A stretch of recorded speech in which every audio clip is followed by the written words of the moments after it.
plus 78 benar-benar selaras dengan realitas alam yang dihadapi Sriwijaya? Pertanyaan ini menjadi semakin tajam ketika diuji dengan data astronomi, klimatologi, dan oceanografi tropis. Dua prasasti penting, Prasasti Kota Kapur dan Prasasti Karangbrahi, memberikan ruang analisis yang konkret karena berkaitan langsung dengan mobilitas laut dan sungai, dua elemen vital dalam sistem kekuasaan Sriwijaya. Pada Prasasti Kota Kapur 608 Shaka 686 Masehi, ekspedisi menuju bumi Jawa harus dibaca dalam konteks sistem muson Asia Tenggara.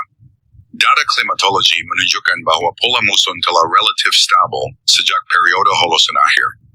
Muson barat, sekitar November hingga Maret, menghasilkan angin dari barat laut ke tenggara dengan kecepatan rata-rata yang mendukung pelayaran dari Sumatera menuju Jawa, disertai arus laut yang searah. Pada fase ini pula, gelombang cenderung lebih teratur untuk pelayaran lintas selat.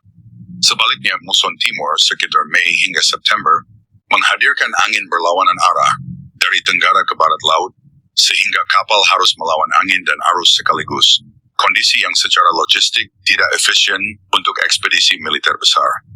Disinilah muncul persoalan kritis terhadap rumus plus 78.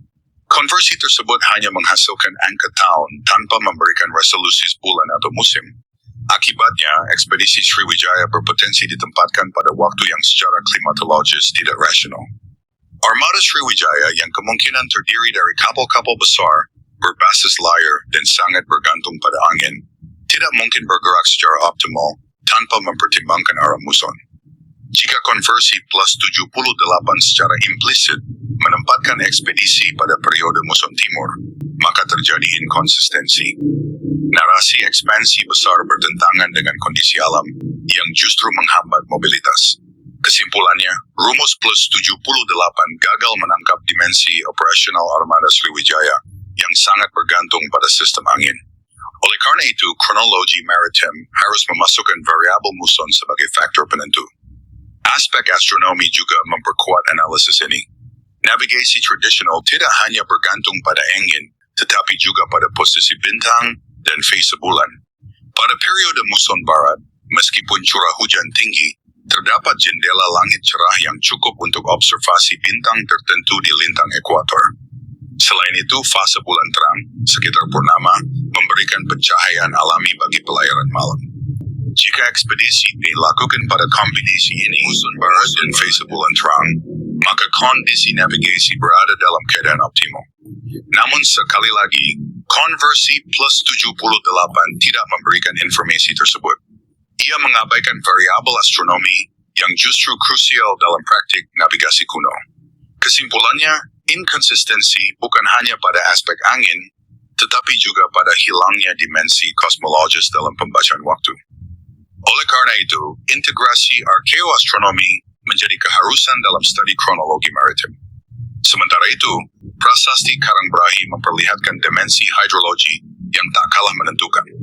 Sungai Batanghari sebagai jalur utama transportasi pedalaman memiliki siklus debit yang sangat dipengaruhi oleh curah hujan. Pada musim hujan sekitar Desember hingga April, debit sungai meningkat drastis, kedalaman jalur air bertambah, dan kapal dapat menjangkau wilayah hulu dengan lebih mudah. Sebaliknya, pada musim kemarau sekitar Juni hingga September, debit menurun, sedimentasi meningkat, dan banyak segmen sungai menjadi dangkal. Ketika kronologi hasil konversi plus 78 menempatkan aktivitas politik, seperti ekspansi atau penguasaan wilayah, pada periode air rendah, maka muncul inkonsistensi yang serupa dengan kasus pelayaran laut.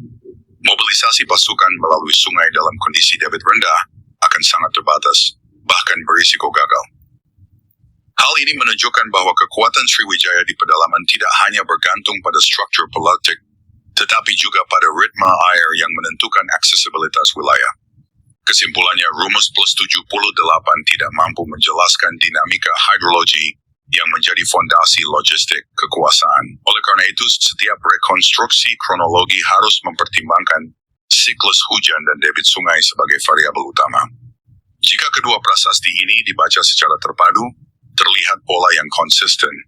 Prasasti Kota Kapur menegaskan ketergantungan armada Sriwijaya pada angin muson dan navigasi astronomi. Sementara prasasti Karangbrahi menunjukkan ketergantungan pada siklus hidrologi sungai. Keduanya mengungkap satu fakta penting, bahwa aktivitas besar Sriwijaya hanya mungkin terjadi dalam jendela waktu yang sangat spesifik, ditentukan oleh kondisi alam. Kesimpulannya, inkonsistensi yang muncul dari konversi plus 78 bukan sekadar masalah angka, melainkan kegagalan dalam menangkap sistem operasional peradaban maritim. Oleh karena itu, pendekatan kronologi yang lebih presisi harus mengintegrasikan epigrafi dengan klimatologi, oceanografi, dan astronomi, agar sejarah Sriwijaya tidak hanya akurat secara matematis, tetapi juga masuk akal secara ekologis dan operasional.